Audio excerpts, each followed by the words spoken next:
লাশের গায়ে যদি একটা চুল পড়ে তাহলে নাকি পাহাড়ের মতো ব্যথা পায়। হত্যা না আত্মহত্যা এটা বের হোক, কবর থেকে আমি তোমাকে দেখলে শান্তি পাবো। কিন্তু সেটার জন্য লাশ বের করার এখন আসলে কবর থেকে বের করলে কি থাকে। এরপর থেকে যা কামাইবি ভাত পৌঁছায় দিবি। সালমান শাহ থাকতেন তাহলে বাংলাদেশটা বলিউড হয়ে যেত। চিন্তা করেন তো, সালমান শাহ শাহরুখ খান একসাথে হইলে বাংলাদেশের সিনেমা কোথায় যেত।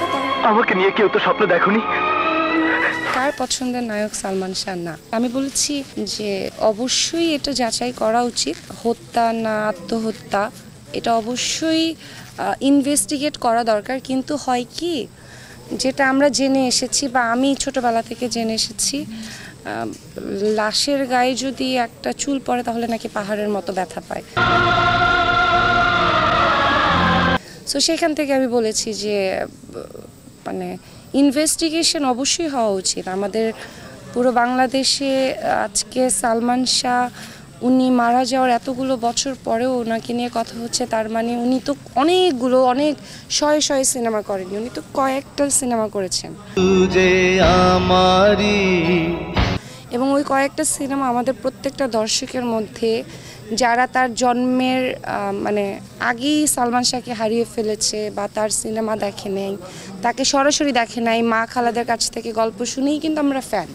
এটাই তো বাস্তব আসলে। এখন চাই ইনভেস্টিগেশন হোক, হত্যা না আত্মহত্যা এটা বের হোক, কিন্তু সেটার জন্য লাশ বের করার এখন আসলে কবর থেকে বের করলে কি থাকে আমি জানি না, এটা ফরেন্সিক ভালো জানেন। এই বাংলাদেশে যদি সালমান শাহ থাকতেন তাহলে বাংলাদেশটা বলিউড হয়ে যেত, হয়তো বলিউডের থেকে মানে এগিয়ে যেত। কারণ একটা পুরনো পিকচার সবসময় সামনে আসে, সালমান খান এই শাহরুখ খান, গৌরী খান, সালমান শাহ এবং তার মানে wife, ex wife or wife ওনার, মানে ওই ছবিটা দেখেই বোঝা যায় যে তার অরা কী ছিল ওই সময়, আর তার যে স্টাইল ওটা এখনও মানুষ নকল করে।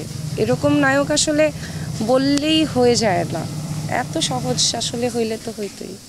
চিন্তা করেন তো, সালমান শাহ শাহরুখ খান একসাথে হইলে বাংলাদেশের সিনেমা কোথায় যেত। তাহলে বাংলাদেশের আর্টিস্টও বলিউডে গিয়ে সিনেমা করতো, বলিউডের আর্টিস্টরা এসে আমাদের ঢালিউডে সিনেমা করতো। তাই হইতো না, তাই তো হচ্ছে না, তাই হয় নাই আর হবে না।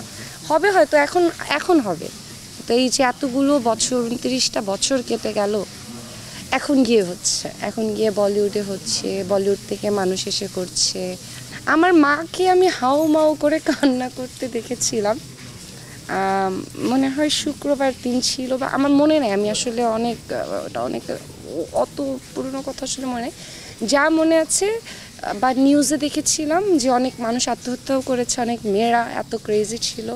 আমি আমার নিজের মাকে অনেক দিন কাঁদতে দেখেছি। সো অবশ্যই তার মধ্যে ওই অরাটা আছে, আল্লাহ তাআলা দিয়েই পাঠিয়েছিল।